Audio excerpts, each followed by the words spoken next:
You ask Tiger to solve. This deals with linear equations with one unknown. The final result is k equals -40. Let's solve it step by step. Isolate the k. Multiply both sides by inverse fraction 8 over -5.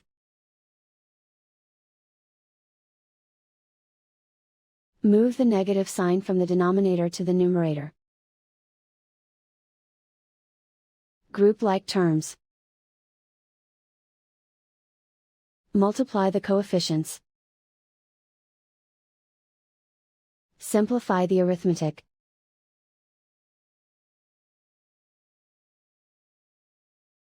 Move the negative sign from the denominator to the numerator. Multiply the fractions. Simplify the arithmetic. And so the final result is k equals -40.